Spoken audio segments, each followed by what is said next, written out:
नमस्ते। आज हम क्लास के पेपर से 3 बहुत ही इंपॉर्टेंट क्वेश्चंस को फटाफट सॉल्व करने वाले हैं।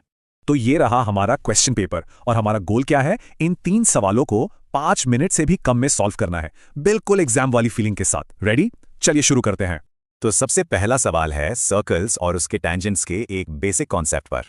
तो सवाल क्या है, वृत्त के बाह्य बिंदु से वृत्त पर अधिकतम कितनी स्पर्श रेखाएं खींची जा सकती हैं? मतलब सर्कल के बाहर किसी पॉइंट से हम ज्यादा से ज्यादा कितने टेंजेंट्स ड्रॉ कर सकते हैं?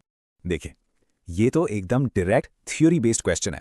इसमें कोई कैलकुलेशन नहीं है, बस एक रूल याद रखना है।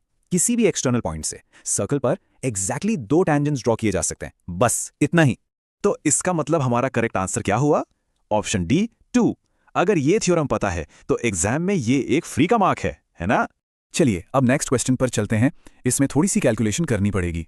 अच्छा, तो यहां हमें एक फिगर दिया गया है। इसमें टीपी और टीक्यू 2 टेंजेंट्स हैं एक सर्कल पर जिसका सेंटर ओ है।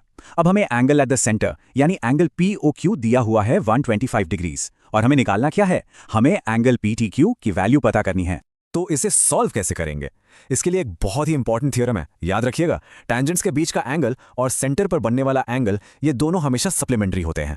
सप्लीमेंट्री का मतलब क्या? मतलब इन दोनों को जोड़ने पर हमेशा 180 डिग्रीज आएगा। तो चलिए स्टेप बाय स्टेप इसको सॉल्व करते हैं। सबसे पहले फॉर्मूला लिख लेते हैं, angle PTQ plus angle POQ equal to 180 degree.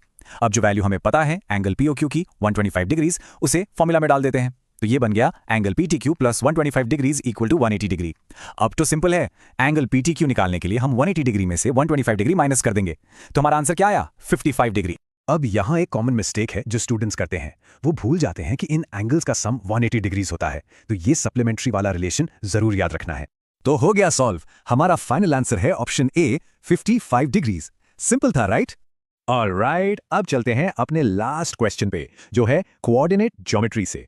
सवाल में हमें 2 पॉइंट्स दिए हैं, 4,-1 और -2,-3। और हमें क्या करना है?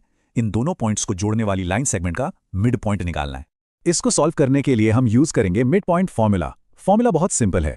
x कोऑर्डिनेट निकालने के लिए x1 + x2/2 और y कोऑर्डिनेट के लिए y1 + y2/2। चलिए अब फॉर्मूला अप्लाई करते हैं। हमारे पॉइंट्स हैं x1 y1 जो है 4,-1 और x2 y2 जो है -2, -3। पहले x कोऑर्डिनेट निकालते हैं, ये होगा 4 + -2 डिवाइडेड बाय 2, मतलब 2/2 जो कि हुआ 1। अब y कोऑर्डिनेट निकालते हैं, ये होगा -1 + -3 डिवाइडेड बाय 2, मतलब -4/2 जो हुआ -2। तो हमारा मिड पॉइंट क्या बना? 1, -2। यहाँ एक एग्जाम टिप है, बहुत इंपॉर्टेंट। नेगेटिव साइंस का बहुत ध्यान रखना।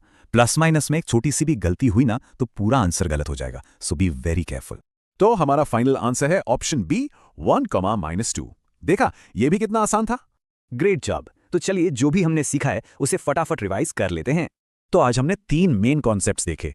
पहला, सर्कल के किसी भी एक्सटर्नल पॉइंट से हमेशा 2 टेंजेंट्स बनते हैं।